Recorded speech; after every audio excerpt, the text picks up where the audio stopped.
en référence à Luc 15, les versets 11 à 32, nous donnons pour titre au message le cœur du Père, le lien indissoluble, l'écho éternel.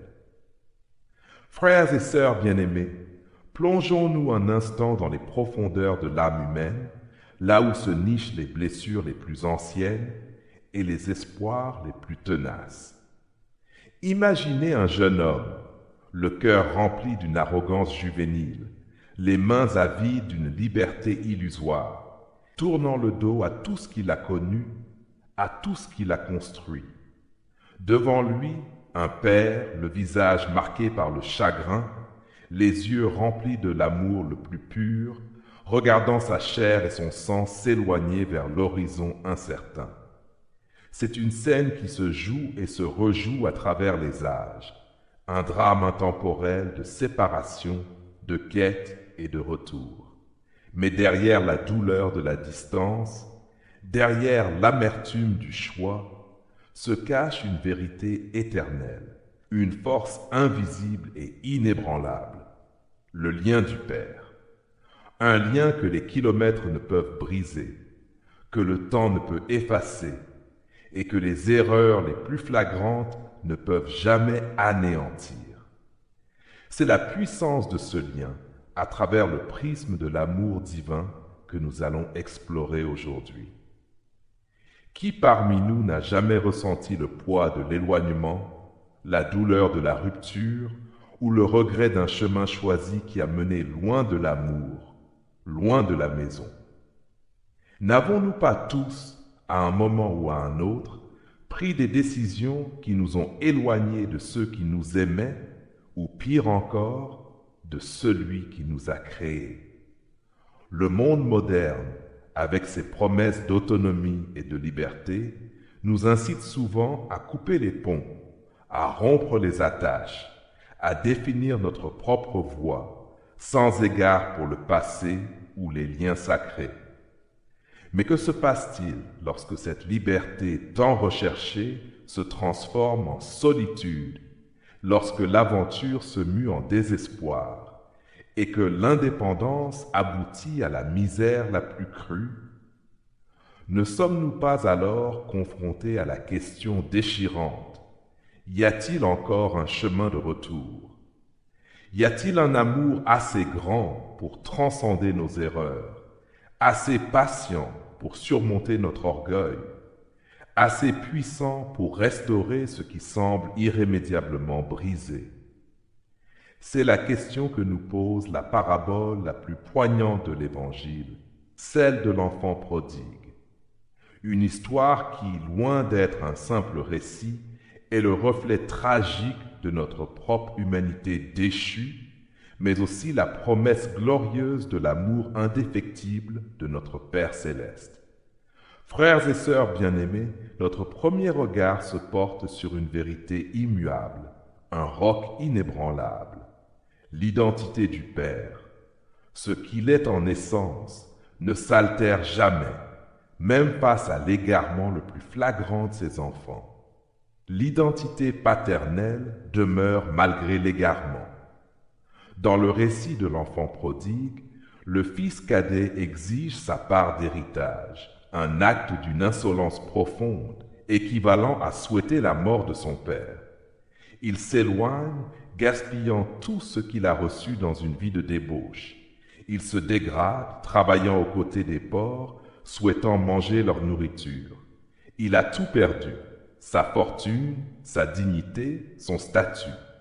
Il s'est éloigné si loin qu'il ne se considère plus digne d'être appelé fils. Pourtant, même au milieu de cette déchéance, le Père n'a jamais cessé d'être son Père.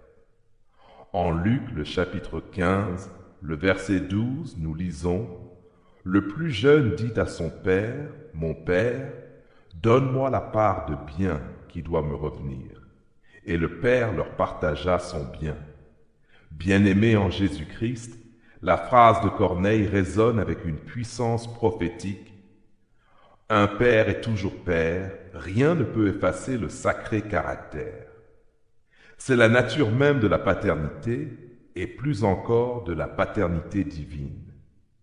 Le statut de fils peut être oublié, la dignité perdue, mais le Père demeure Père. Le grand théologien Karl Barth a affirmé que l'amour de Dieu est son choix libre et éternel pour être notre Père. Cet enfant, même au milieu des porcs, était toujours le fils du Père. Son identité d'enfant n'était pas définie par ses actes, mais par son origine. De même, notre identité en tant qu'enfant de Dieu n'est pas effacée par nos égarements, par nos péchés les plus sombres ou par la distance que nous mettons entre lui et nous. Nous sommes ses enfants, créés à son image, portant en nous la marque indélébile de sa paternité.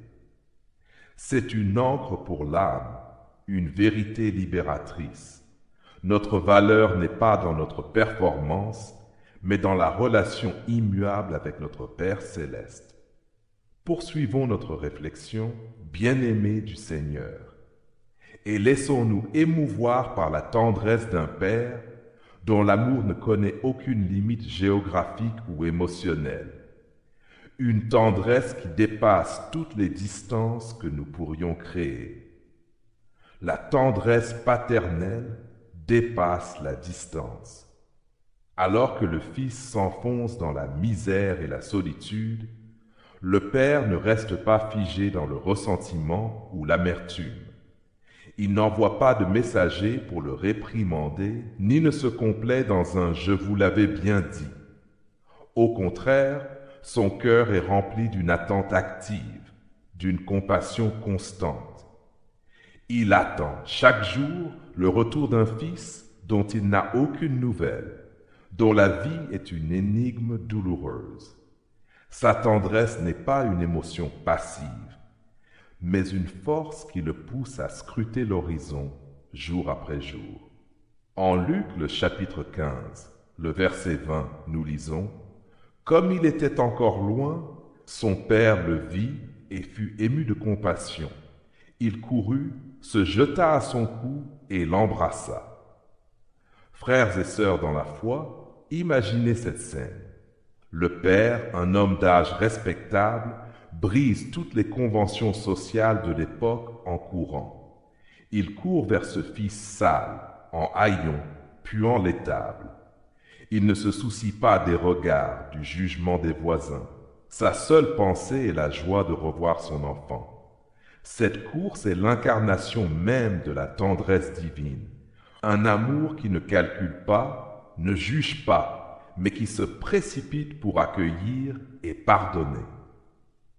L'auteur Henri Nouwen, dans son ouvrage Le retour du Fils prodigue, décrit cette tendresse comme le cœur de Dieu lui-même. C'est un amour qui ne se satisfait pas de la distance, mais qui cherche activement à la combler. Nous pouvons nous éloigner, nous pouvons nous perdre, nous pouvons nous couvrir de honte, mais le cœur du Père est toujours tourné vers nous, sa tendresse toujours prête à nous envelopper. Il n'y a pas de distance si grande que l'amour du Père ne puisse franchir. C'est un rappel puissant pour nous tous. Même lorsque nous nous sentons le plus éloignés, la tendresse de notre Père céleste est là, prête à nous rejoindre, à nous embrasser. Enfin, bien-aimés en Jésus-Christ, la tendresse du Père ne s'arrête pas à l'accueil. Elle va bien au-delà. Elle aboutit à une restauration complète, une réintégration pleine et entière qui rétablit la dignité perdue de l'enfant. La restauration paternelle rétablit la dignité. Le fils prodigue, revenu à lui-même, avait préparé un discours. Il voulait demander à être traité comme un simple serviteur, se considérant indigne du statut de fils. Mais le Père ne lui laisse même pas finir sa phrase. Il ne lui offre pas un simple emploi.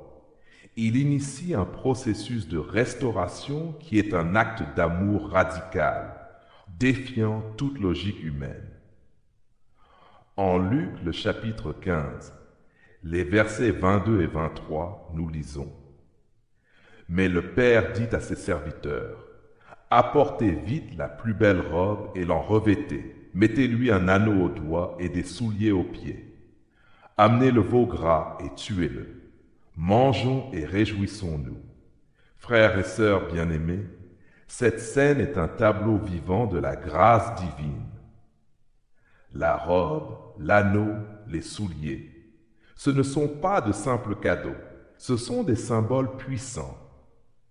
La robe était celle du fils aîné, un signe de sa position dans la famille. L'anneau était le sceau de l'autorité, lui permettant de reprendre sa place dans les affaires du Père. Les souliers le distinguaient des serviteurs qui marchaient pieds nus. Le Père ne restaure pas seulement l'enfant, il restaure son identité et sa dignité. C'est ce que l'écrivain et penseur Dietrich Bonhoeffer a appelé la grâce coûteuse. Une grâce qui n'est pas bon marché, mais qui transforme et restaure pleinement.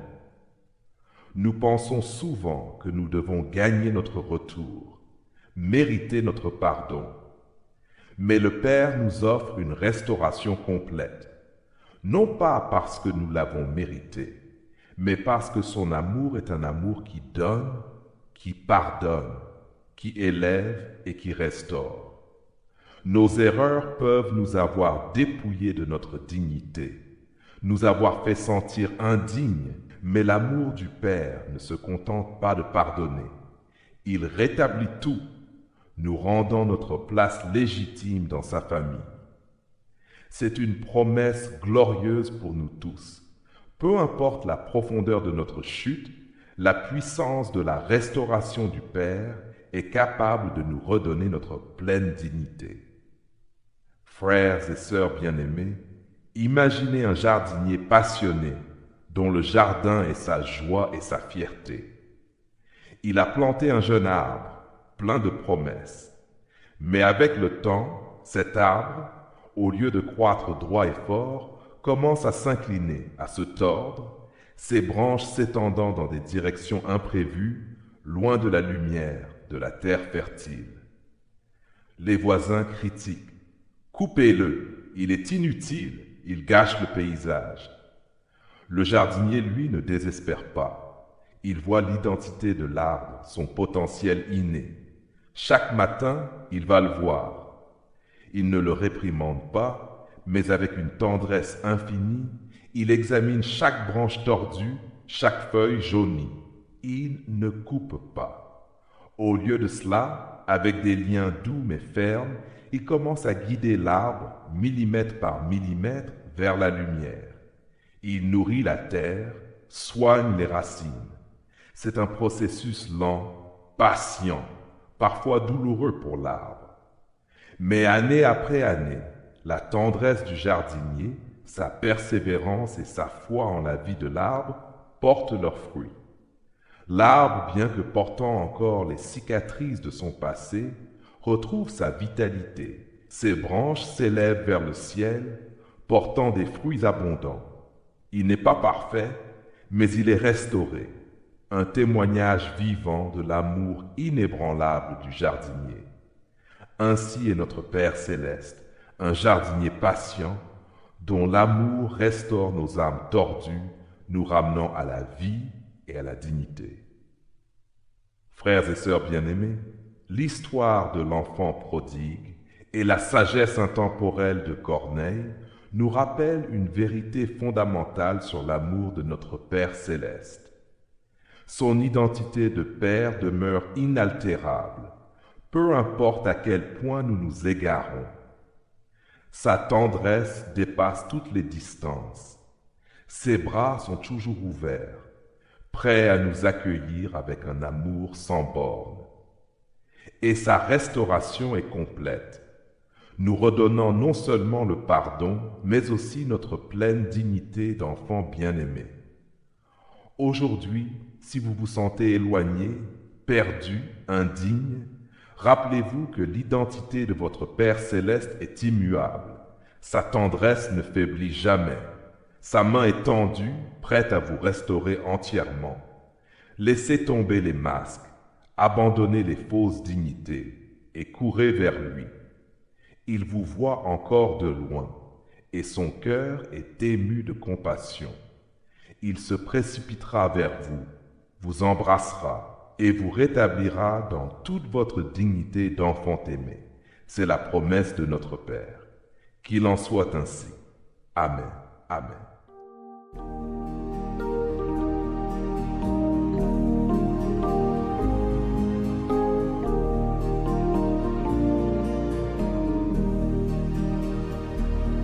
Que devient mon enfant ce soir? Il suit une sombre voie.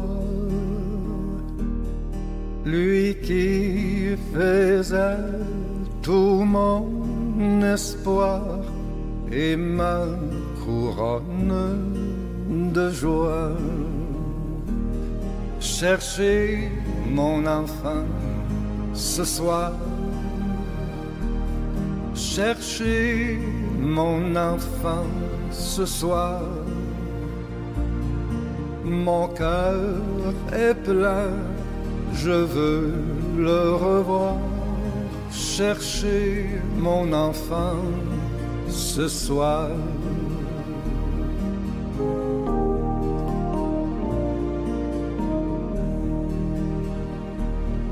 Tout jeune encore, je crois le voir, lorsque fervente et sincère, il disait à Dieu chaque soir son enfantine prière. Cherchez mon enfant ce soir. Cherchez mon enfant ce soir. Mon cœur est plein, je veux le revoir. Cherchez mon enfant ce soir.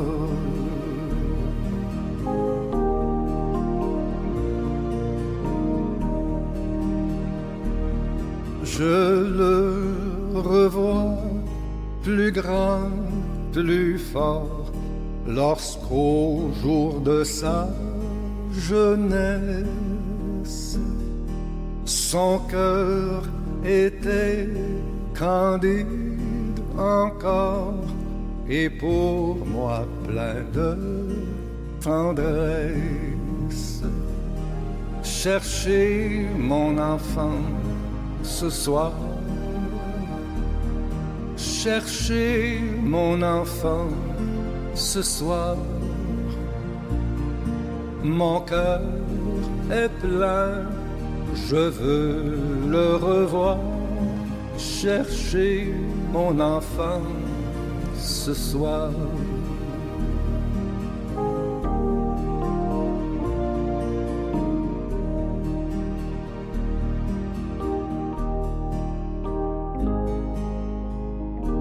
Oh, qui me rendra mon enfant comme autrefois, plein de charme? Je veille et pleure en l'attendant. Cherchez le fils de mes larmes.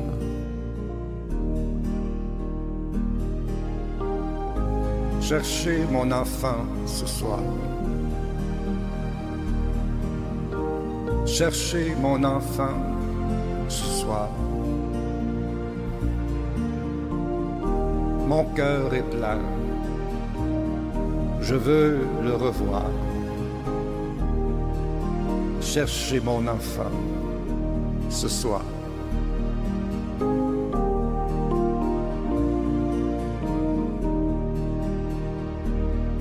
Combien j'ai soif de te revoir, mon enfant, combien je t'aime.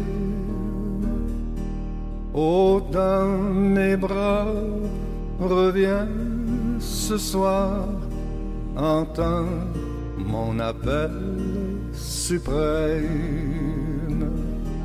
Reviens, mon enfant, ce soir. Reviens, mon enfant, ce soir. Mon cœur est plein, je veux te revoir. Reviens, mon enfant, ce soir.